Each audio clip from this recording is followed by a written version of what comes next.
영화평론가 안치홍과 함께 하시겠습니다. 러브레터. 1995년의 순수 감성으로 전 세계 영화팬을 매혹한 일본의 이와이 슌지 감독이 이듬해 전혀 다른 색채의 작품을 내놓았는데 스왈로우 테일 버터플라이다.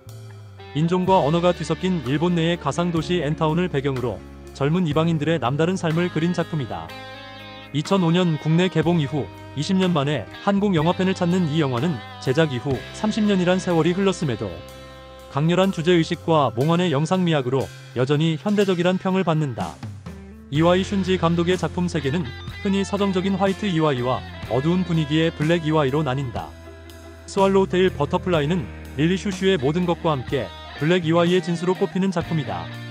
영화의 배경인 엔타운은 엔을 벌기 위해 이민자가 몰려든 도시로 일본인은 이들을 엔도둑이라는 경매를 담아 엔타운이라 부른다. 엔타운은 이 도시이자 그 이방인들을 동시에 가리킨다. 이곳에서 엄마를 잃고 이름조차 없는 소녀 이토 아유미는 가수를 꿈꾸는 거리의 여자 그리코 차라를 만나 가족처럼 같이 살면서 아게하, 즉 호랑나비라는 이름을 얻는다.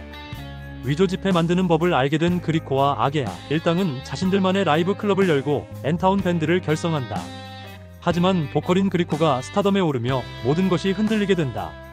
독창적인 세계관 엔타운. 스왈로우 테일 버터플라이는 매매춘, 폭력, 위조 지폐 등을 다룬다. 어두운 내용이 될 수밖에 없지만 막상 영화는 일가를 이룬 영상미와 독특한 세계관으로 모종의 빛을 담아낸다. 이와이 슌지 감독의 페르소나로 불리는 시노다 노보루 촬영 감독의 카메라는 엔타운의 감성을 실제 엔타운에서 빼다 박은 듯이 스크린에 아로새긴다. 흔들리는 핸드헬드 카메라는 관객에게 엔타운의 혼란스러운 거리를 직접 헤매는 듯한 현장감을 부여하며 동시에 극중 인물들의 좌표 잃은 영혼을 시각적으로 표현한다.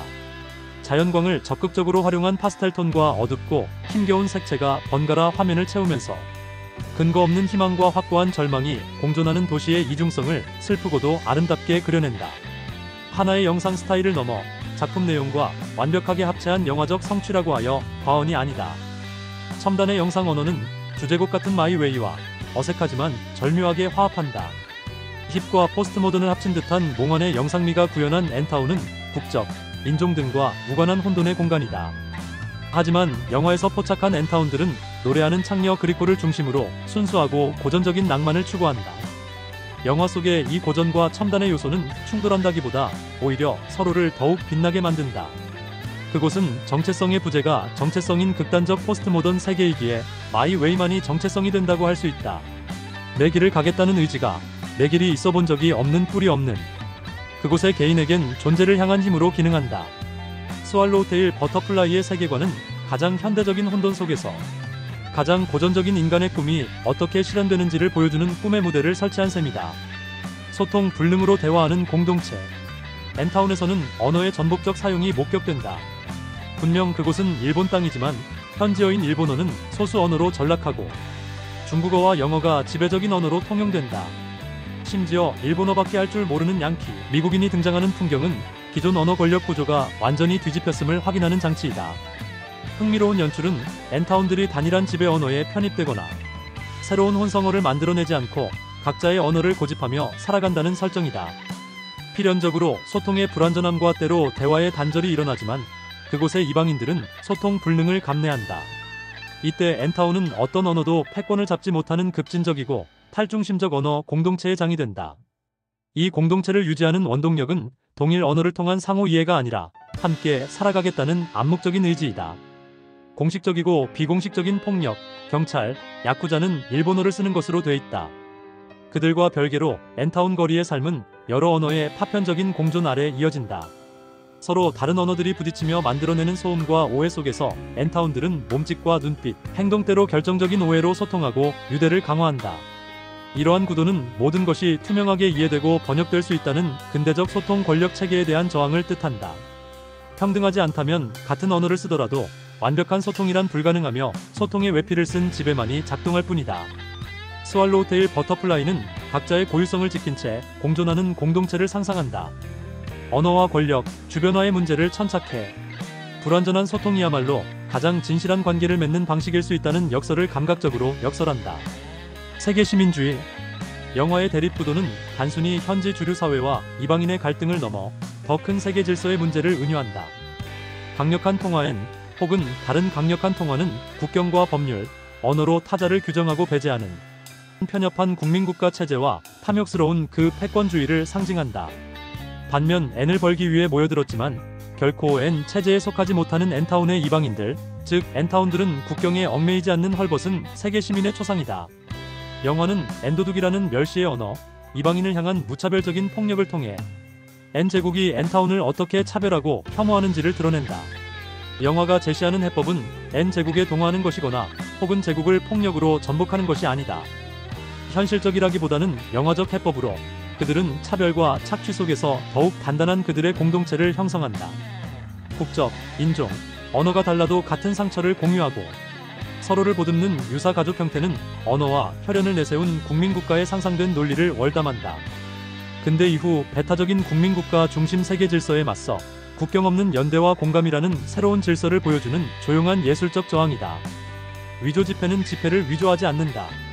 N타운들 저항의 핵심인 위조 지폐가 무에서 유를 창조하는 무한복제가 아니라는 사실이 흥미롭다. N타운들이 손에 넣은 것은 돈을 찍어내는 원판이 아니라 프랭크 시나트라의 노래 마이 웨이가 담긴 카세트 테이프이다. 이 테이프의 자기장을 이용해 쳐낸 지폐를 일만엔 지폐로 인식하도록 기계를 속이는 행위는 시스템 자체를 무력화하는 것이 아니라 시스템의 허점을 파고드는 기만과 대체이다. 이러한 행위는 N타운들의 위치를 시사한다. 그들은 위조화폐를 발행하여 경제 질서를 뒤흔드는 혁명가나 범죄자 혹은 체제 전복자가 되려는 게 아니라 그저 기존 시스템 규칙의 빈틈을 파고드는 해커처럼 생존 공간을 찾아낼 뿐이다. 특히 마이웨이를 이용해 자본주의 시스템을 속인다는 설정은 시적이고 예술적인 저항의 성격을 뚜렷이한다. 이러한 저항 방식은 그들이 왜 무한 탐욕에 빠지지 않는지를 해명한다. 그들의 목표는 시스템의 전복이나 탐욕 같은 것이 아니라 그저 마이웨이이기 때문이다.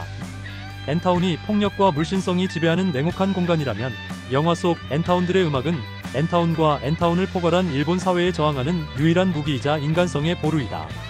그러므로 영화 속의 N타운 밴드의 노래는 단순히 음악적 배경에 머물지 않는다. 돈으로 모든 것을 환산하는 세계 속에서 돈으로 살 수 없는 순수한 꿈 또는 자기 표현의 욕구를 상징한다. 이러한 가치 추구는 주인공 일행이 시스템을 속여 얻은 돈을 어떻게 썼는지를 보면 명확하다. N타운의 논리를 따르면 탐욕에 휩싸여야 하지만 그들은 그리코가 노래할 라이브 클럽을 여는 소박한 꿈에만 돈을 쓴다. 부의 축적이 아니라 꿈의 실현을 의도했다. 이 서투른 인간주의는 영화의 마지막 부분 페이홍, 미카미 히로시의 화장 장면에서 돈다발을 태워버림으로써 활용점정을 이룬다. N타운의 지배 이념인 돈을 파괴함으로써 그들만의 가치를 지켜내겠다는 선언이다. 영화는 정색하지 않는 방식으로 가장 비인간적인 공간 속에서 가장 인간적인 꿈이 어떻게 피어나는지를 감동적으로 혹은 동화로 형상화한다. 창녀 상투성과 상징성 사이. 아게하, 이토 아유미의 삶은 창녀라는 모티프와 긴밀하게 연결된다. 별 다른 비중 없이 영화가 시작하자마자 죽어버린 친어머니가 창녀였고 그녀에게 아게하란 이름을 주고 보살펴준 유사 엄마 그리코 역시 창녀이다. 이 설정은 몸과 마음을 대비하는데 용이한 캐릭터의 전례적 상투성에 기댄다는 비판을 받을 수 있다. 사회 최하층의 고통과 순수성을 손쉽게 대비하는 장치이기 때문이다.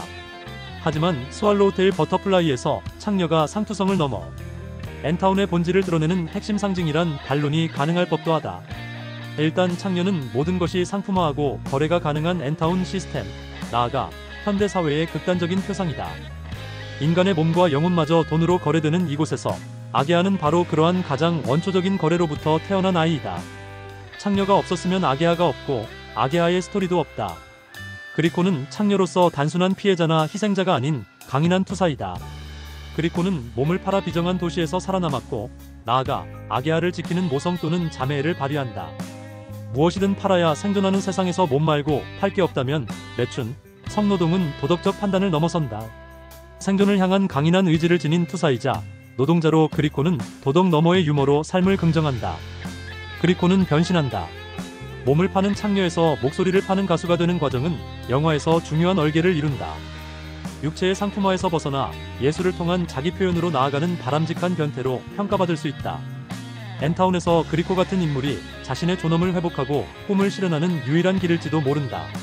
하지만 영화는 두 종류의 판매가 크게 다르지 않으며 어쩌면 후자의 판매가 더 사악하다는 암시를 던진다. 결국 그리코는 창녀와 가수에서 모두 벗어난다.